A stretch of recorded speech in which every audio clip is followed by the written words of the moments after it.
mwumviriza ikiganiro Yesu n'inyishu, ikiganiro cy'urwaruka mutegurirwa n'ishyirahamwe Transworld Radio mu Burundi. Rwaruka, misore namwe nkumi, umviriza iki kiganiro muzokwibonera ko Yesu ari inyishu mu bibazo byanyu byose.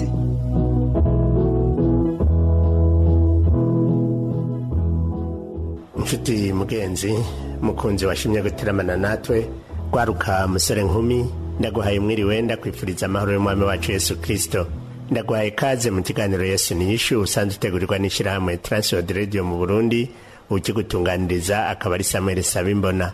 Kuri uno mugoroba nk'uko twabisezeranye mu ndwi iheze, turacyateramanye na wa mupfasoni Oliver wo mu ntara ya Gitega, aho ashishikara kudushingira intahe ingene Yesu yamubereye inyishu. Mu bice vya mbere twarumvise ingene gukurira mu ishuri ryo kuw'Imana mu bana ariryo Sunday School vyamuhaye kubaha Imana no gutinya icaha.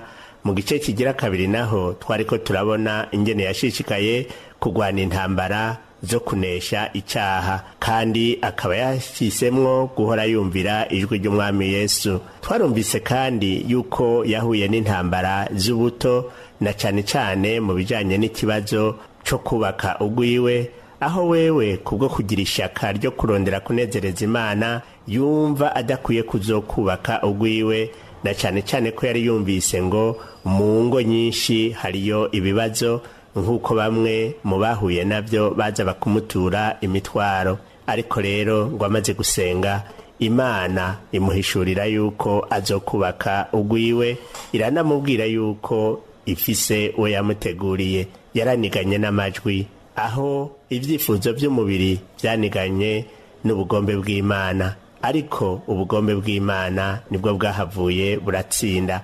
Mu kurangiza ico kiganiro giheruka, yatubwiye yuko haje abantu benshi bamubwira yuko bifuza kubana nawe, ariko nguwo Imana yari yamutoranirije ntiyari bwaze. None uwo yari yaratoranirijwe yaje gute? Nivyo tuca twumva mu kiganiro c'uno munsi, ariko tubanje gucishamwo akaririmbo, aho muririmbyi avuga ati burya ikigeragezo kiraryana, ariko Imana ni igisubizo.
Imana ni igisubizo.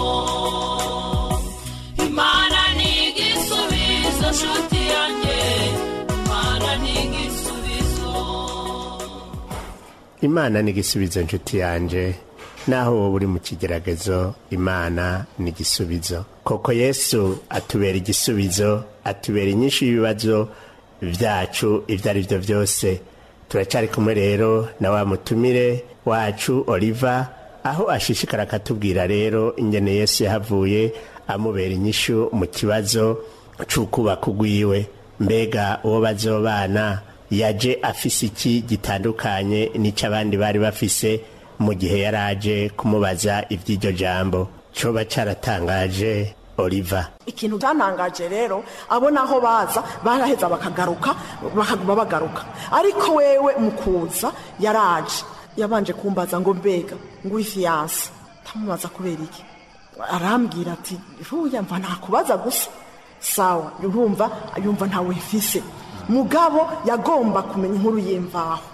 Ariko kandi ntihagaze ngaho, nawe yamaze kumva imitwaro n'ibigeragezo ngo naciyemwo, ni ntahe yashingiye mu nyuma. Yambwiye ko yagiye gusenga avuga ati Mana, Oliva uzumukurikirane, kurya vyumva uzubikore kurya nyene, uzumutoranirize umuntu yavuze ngo atunze afise amafaranga menshi kandi azomubabara, akamwitwararika, akamukorera bijya nyene kugira ngo umubabaro yaciyemwo ntaza wucemo yubatse. Aca bisenga uko acarabireka. Twagiye kubitora mu nyuma tumaze kubana. Uyo rero acaza agira wa 13 azanye ico kibazo, arambwira ngo jewe ndifuza ko tuzobana. Ugende ubwira Imana usenge, namba Imana ikubwiye ego nzopfuka amashimi Imana, kandi niyakubwira oya naho nyene nzopfuka ndayishime. Aca arigira ntiyanagarutse, agumiyo nanje nguma ngaho. Mugabo urumva aje jewe oriye ko no muhinyishu nkaca nkwepa kandi nyishu nanumva ko ihari, mugabo nkaca ndamunyinyegeza, nkaca hana hari kugira ngo nituvugane. Ariko rero mu nyuma haragera igihe rero sinzi wewe ko yagumye imbere z'Imana kwishuza Imana, ntiyishuza jewe yishuza Imana. Hanyuma umuntu umwe ni bakunda kuvuga ngo mbega ngo uracakunda gusengera hahandi yafise ahantu asengera bari bahazi, ngo uraza amarira bijya musore ngo ahantu asengera. Nanje nkumviriza cwe nkavuga uko biri kose jewe sindamushaka, kuko sindamushaka nyene, kuko muri jewe urumva nari mfise n'ingorane zo kumva ko nokunda umuntu nkahereza, koko nabona ko bose bakwiye kuba bamwe kugira ngo sinzohave ngo amucaha cyo kugendana ukwifuza muri jewe, nkabona shaka bose bari ku rugero rumwe. Acaragenda mu nyuma rero ukuntu Imana agiye kumuha inyishu yayimuhaye. Twara ahantu muri retraite hariya kuri Jean Paul II, niho twe twagiye muri retraite n'abarigere bose. Turagenda turahaba, turiga, turigishwa, byose bigenda neza, kandi namwe bwo munsi twari kumwe. Ariko intambara naharwaniye nta numwe yayimenye kiretse wonda yishingiye iyo ntahe. Hanyuma hageze mu ijoro ko retraite bwaca tuyiheza, nawe yari yaje kugira devi y'amashuri ya Fekabu ari hakurya y'isoko. Uwo munsi nawe bwaca zinduka ataha. Hanyuma jewe harashika mu ijoro nko mu masaa 6 z'ijoro, itiro rirahera. Riheze nca ndabifata ni kwa kundi mpwe mu Imana tuvyura gusenga, nca ndavyuka ndasenga, ngo nkumva senga amasengesha dafashe. Nca numva ijwi rimbwiye ngo tanga inyishu. Iryo jwi ndarigwanya, tanga inyishu no kuvuga iki? Haguma riza tanga inyishu. Tanga inyishu. Buke buke riza haca umwanya, tanga inyishu. Tanga inyishu. Tanga inyishu. Nanje ntikawusha ntanga inyishu mu biki, kuko urya numva ntamushaka, kuko nabona yuko uko biri kose ntangana nawe undi nashaka, nabona mu mutima nkaguma mbona umengo n'urya nyene, mugo nanje mbashaka umuhinyishu. Biguma gutyo iryo jambo ribandanya kugeza aho kuvana izo saha jewe nashikanye 12 z'igitondo ncicaye nkirwana n'iryo jambo ngo tanga inyishu, tanga inyishu, tanga inyishu. Haragera igihe riza rinyaruka, tanga inyishu, tanga inyishu, tanga inyishu mu mutima wiwanje. Tanga inyishu, tanga inyishu, tanga inyishu. Ndanga nanga inyishu ndayihendeka. Umva wapi? Basi biguma gutyo ndagera igihe numva ijwi rimbwira ngo udatanze inyishu urapfa, udatanze inyishu urapfa. Kaca mvuga none Imana iricama. Kweri je ujya sinshobora kumuha inyishu, je ntayo ndamuha. Nguma ndwana n'iryo jwi, tanga inyishu, utayitanze urapfa. Nanje ndanga ngumuko nyene, mugabo naho niremesha mu buryo bw'umubiri, mugabo mutima ndumva ko bigumye.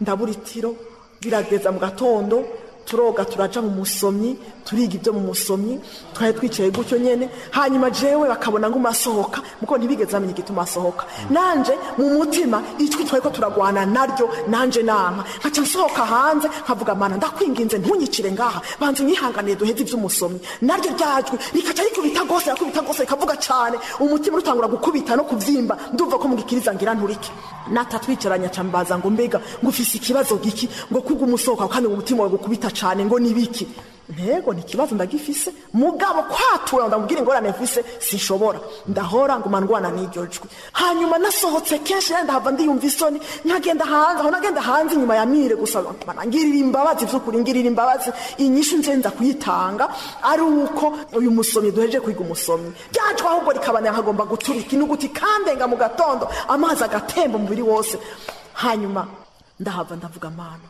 sukuri wemere komfa ko numva ko ndushe nyene mugikiriza ngomba guturika umutima ugomba gupasuka urumva abantu bose bamaze kubona kandi nkaca ngoma njugumira urumva nyene muri je ari intambara idasanzwe ndavuga mana sukuri ntiwiri kuranyica jewe nyishu ndayitanga ndabivugisha umunwa mugabo umutima ntaracubanza Imana icisa nk'iyindetse gatoya mugabo sinigera mba amahoro ngo nsubire mu kibanza nahoramwo kuko Jefferson ukuntu Imana yaranejereje irampa amahoro akwiye mfise amahoro ndayafise ntayafise nyene irayama kabisa nkumva ko muri jewe kujya kuntu ufata amazi uri kuraka ukagotomera ukumva umutima wawe urahumuye umubiri wawe urahumuye niko nanje Imana yandudubirije amahoro ndayaronka pe yose arakama ndabura ni marya amahoro ndavuga mana ariko urandetse nume nshiki gisate mu nyuma ndavuga mana basi ndavyemeye uri nyishu Yesu uri nyishu ikimbwira ngo ikimenyetso ndakubwiye ngo genda usabe telefone kugira ngo utange inyishu imbere zacu directeur niwe yararongoye umusomyi wo munsi jewe nkaca nshaka gutira telefone abatwicaranye ryajwicariranya rinyankinda ndavuga no kumana ni kubera kushaka abantu bose ndahaguruka ndabacimwo abatware nk'abagenda bacemwo kubera iki oya mana reka nsaba neza Imana iranka ngo genda indungika kwa Munezero kandi ntavyo yamenye ca ndagenda shitse imbere nca nicara iruhande yiwe ndabinginze munize telefone gatoya ijambo rimwe mvuga muzoba mukoze kugira ngo gusa narize uko Imana yagomvye kunyereka ko ikintu cyo kumvira ndahaguruka ndagenda ndayimusaba ayimpaye nca ndagenda nca ndatelefona ku isengero ndababaza kuko ngendanwa ntizari bwagwire nca ndababaza ntimbega naka yoba yatashe baca bambwira bati atsimbiye muhira gutora isakoshi imodokari turayitelefoni baje kumutora bagira bagende ndagoma ndabasabe mu mubwire abanza arindire kuko hariho umuntu amukeneye ngaha gatoya baca barambaza ari ngaho ego bica bigarukiraho hanyuma turaja mu musomyi turaheza je duheza mugabo mu mutima nkigowe buke ntakigowe nk'ugambere baradushira mu modokari turagaruka tushitse muri ville baca barambaza ko bonshikana muhira kuko twoba ahantu mu magarama kwibarabara hako nemera ngo ntahe muhira cyo ndababwira nti oya ni musige muri lige kuri mfise ikibazo c'ukuntu ndamuhinyishu n'ukuntu urumva tuza kubonana hanyuma baca bansiga ku kazi barantwara isakoshi barayishikana aho basiga ku kazi nari mfise intumbero zo kuja gusenga ariko Imana ikabona ubukomantare mfise mu mutima kandi niki migenderanire yanje n'Imana kandi yari isanzwe ari mwiza cane ndaja mu biro aho twara dusengera nabo twakorana ndasenga ndavuga Mana sukuri je ngirira imbabazi ariko ico ndakubaza niki kimwe mbega Mana kuvyukuri ni wewe uri kurambwira yuko ari urya muntu kuko nari nkene kumenya imigendere y'Imana zukuri ni wewe uri kurambwira ko nzoja kubana n'uriya muntu ko ndamuhinyishu ni wewe Mana ni wewe kandi je mengo sidamushaka sidanamukunda ni wewe mbajije ivyo nkaja mbona inzu ibibambazi ukamenga biregeranye Imana iteye ubwoba ukuntu ivyo yakoze vyarantangaje ukamenga inziraje iregeranye ce mpondekaraho nyene ifyonyoreraho nyene kandi na profit imanuka kimporokereko nsohoka mu biro niruka muri library mpagararaho sengeraho subira rya sengesho nyene ndarisubiriye naho nyene Imana irihoza hoho rero hari hagutse navyo nyene bicantamuna bije kwa kundi na vya bindi birakorotse ncasohoka niruka ngenda mpagarara hanze ku nkingi ahubwo ndiko ndiruka mpunga n'ijwi kandi ijwi riri muri jewe nyene mpagaze ku nkingi ndavuga none Mana je ngiye kuba uwande aha ndamanutse nyene nje kumubona nje kumuhinyishu nkumva sishaka kujayo ya nkingi navyo nkaja mbona umengo bigira navyo nyene urumva bize kungwako mufata urugo ubwo nyene nca ndarwugara mpejeje kurwugara nca ndamanuka manutse nshitse nca nsanga ari muhira mugabo ndamusanga ari muri chambre ari kumwe n'abana nca mbwira umukozi nti ntuvuge ko naje uhore nca niruka mu cumba nca ndiyugarana nkubitamo urufunguruzo kugira ngo senge urumva ntavyo nasenga bindi kuko Imana yaramaze kumbwira ntihari ikinanyumviriza. Hanyuma nutwo mfungura zarangoye ko ndatwakira ndabwira umukobwa yarahari ndugura idirisha nti ubicishe mu idirisha ko umuryango wuguruye abana baramenya ko naje kubera abana barankunda cyane yari amahasa nkunda cyane kandi nanje narayakunda ndavuga nti bakamenya ko naje baca baza kukinira ho ndacamenya ko naje ico baciza rero ubicisha hamwe idirisha ufungure hanyuma ucubitwara niba namenye ko nanafunguye namenye ko naje nca mu cumba nca mu gitanda ndifuka ndaryama ngo nsinzire ndabura itiro ndabura n'amahoro rero byandi biranka ryajwi riragaruka ngo tanga inyishu mbonye hageze 12 zo ku mugoroba nahereye saa 7 z'ijoro ndiko darwana gushika urumva ijoro ryose n'umurango wose camba nk'umuntu yihevye nkuma ko yamahasa ntigenda mumubwire aze muri saro acaraza muri saro kucya twicaye ca ndamubwira amajambo ahinyitse ndamubwira nti namba ari Imana yo mwijuru ivyemeye ntijewe nawe tuzobana ntinamba atari Imana yo mwijuru naho ivyemeye ntijewe nawe ntituzobana numva n'ubundi sintanze inyishu aca mbaza ngo ayo majambo asigura iki umbwiye iki muri ivyo vyose ca numva nawe umenga arangoye ndamusubiramo yayandi kurya nyene ryajwi risubira kunseka kwa kundi nca fata agapapuro gatoya ca nandika akajambo ego ukebwe gatoya kadafashe koroshe ego kagowe gakanye nyene gatoyi kabi ndakandika wewe aca gifata ari ikintu kinini aca arigira ntitwanamaranye n'umwanya aciye yigira sigara ngaho ndavuga ndamubariye ibiki urumva nagiye kuri turuva nabihejeje nyene ndamubwiye ibiki ndabimubwiye gute byagenze gute mugabo mpejeje kuryatura nja numva kandi basema yandi maza kanyemeza ubugiko bwanje busuye gutonganuka camba amahoro ariko nsigara ndibaza ivyo mpejeje kuvuga ivyari byo nawe ku ruhande rwiwe aca arigira nawe agiye gushima Imana nanje ku ruhande sigara mu kibazo mu nyuma ca ndavuga none gamana ko namaze kubivuga nabone ndaruguyemo karabaye je navuze ko sinzubaka n'ibintu gira bimbeko nibiki kandi kuva datinya urugo ca ndavuga nti so reka ngende mvuge Imana namba ari yo umumpaye uyu muntu nafashe ukunyene agapapuro nti namba ari umumpaye nandika ko noye preno yiwe amazina yiwe yose namba ari umbwiye ko nzobana n'uyu muntu ari wo ubinyemeje guhereza isaha nyene impurukundo rurengeye abandi bantu bose nabonye mu maso yanje icyo ni ikimenyetso kimwe kandi abantu bose bace bashisha nje mbona ko ari nimero ya mbere Yesu we Mana we Mana we uri igisubizo cy'ibibazo byanjye mubigeragezo murana byumbere cy'ibibazo byanjye Mana we uri igisubizo cy'ibibazo byanjye mubigeragezo murana byumbere igisubizo cy'ibibazo byanjye ujumbere igisubizo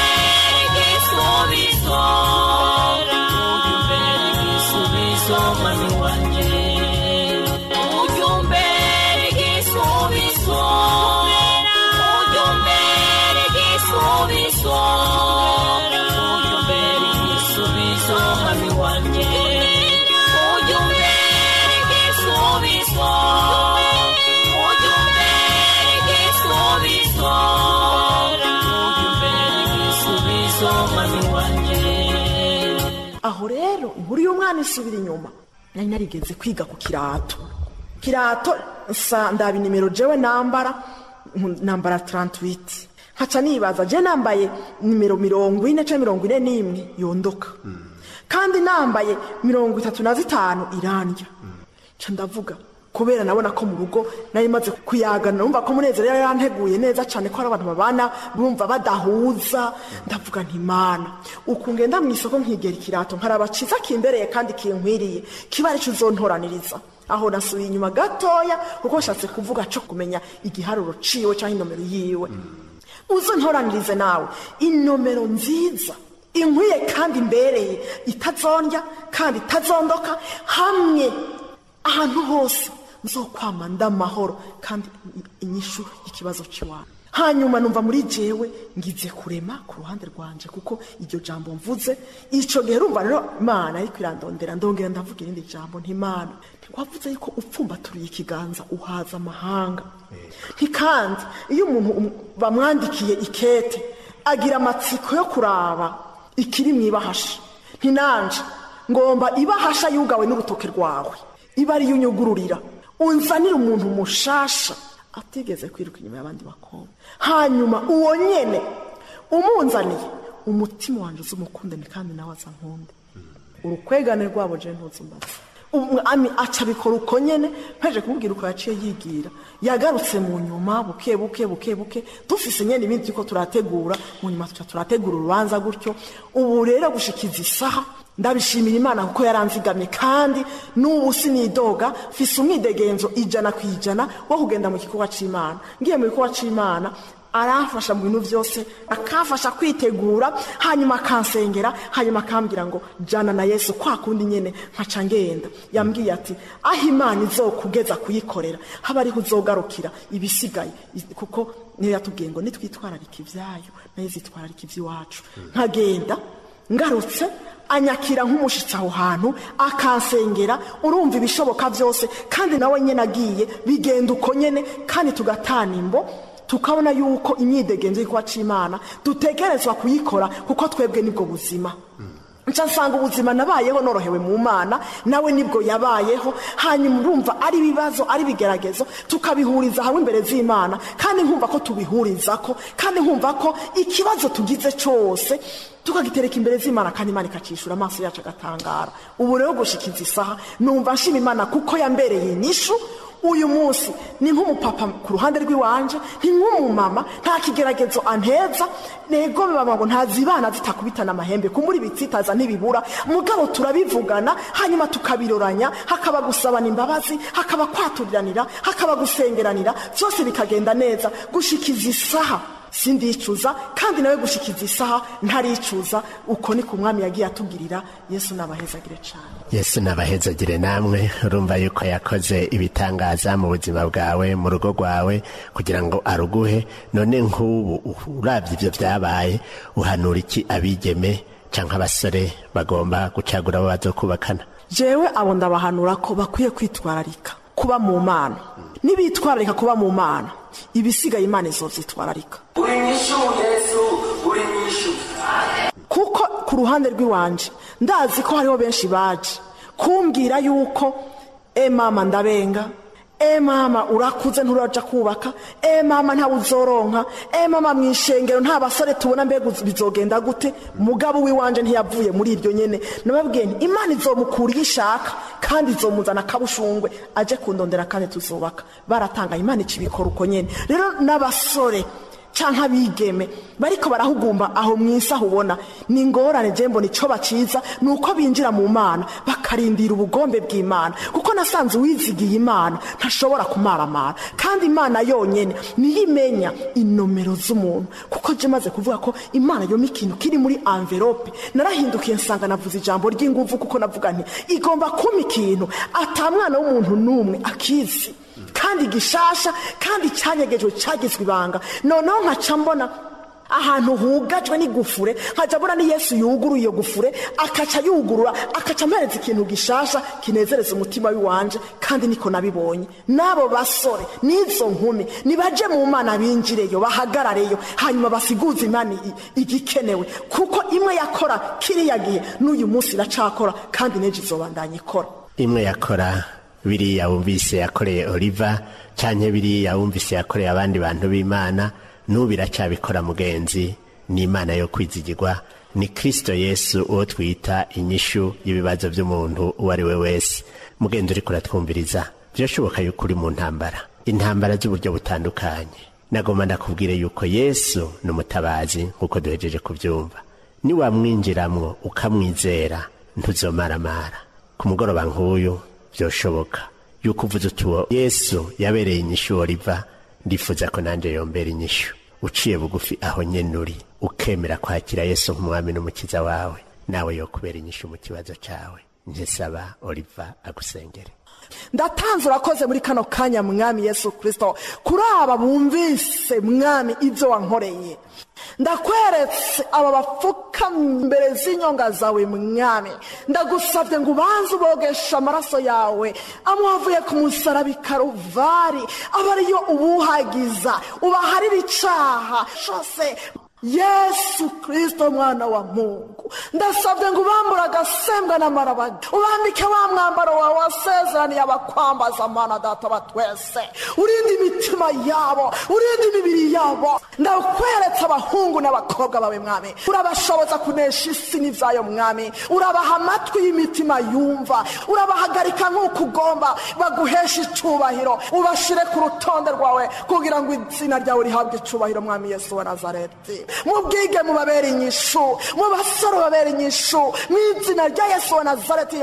Igihe cawe kigeze Mana, uzubahezagiza abo bakwiranye, ariko imitima yabo Mana uyirinde icarara c'ubusambanyi, icarara c'ubwifuza, icarara co kugenda ku mutima wawe utagomba Mana, ariko ubashoboza kugendera munsi y'ubutwari bwawe Yesu uzobukoze. Urakoze kutwumvise, urakoze kutwishuye, urazi ibidukwiriye n'ibitubereye mwami. Hariho n'abatafukamye imbere zawe ngo bihane, turabagutumye ko ngubakurikirane. Urakoze kuvyumvise kandi uvyemeye, ibisiga duhezagire nko kugomba. Ndabisavye nizeye mu izina rya Yesu Kristo mwami n'umukiza wacu. Amen. Ikamubwire yewe nshuti yange, Imana ni igisubizo ibyo bibazo bifunganije, isaha yawe nigera uzasubizwa. Imana ni igisubizo, Imana ni igisubizo, Imana ni igisubizo nshuti yange, Imana ni igisubizo, Imana ni igisubizo, Imana ni igisubizo, Imana ni igisubizo nshuti yange, Imana ni igisubizo. Ikiganiro cacu cyo kuri no mugoroba kigarukiye ngaha. Turakengurikiye cyane umupfasoni Oliva yadufashije kukibatunganiriza.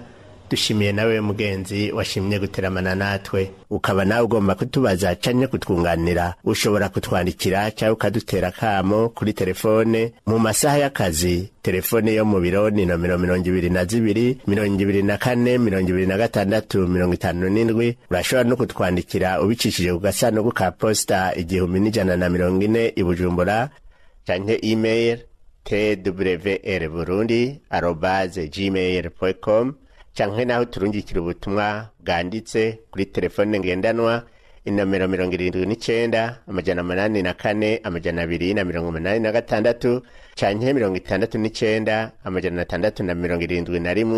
671 277. Izo telefone urashobora no kuzidutelefonako. Mu gihe wowe ugomba kumviriza ibiganiro vya Transworld Radio mu Burundi, niki naco kirimwo biciye ku muhora wa WhatsApp, ushobora kwandikira kuri 79 439 100 ukabisaba. Ndakwikebanuye, ndakwifuriza umugoroba mwiza, naho ubutaha umwami wacu Yesu Kristo akubera inyishu.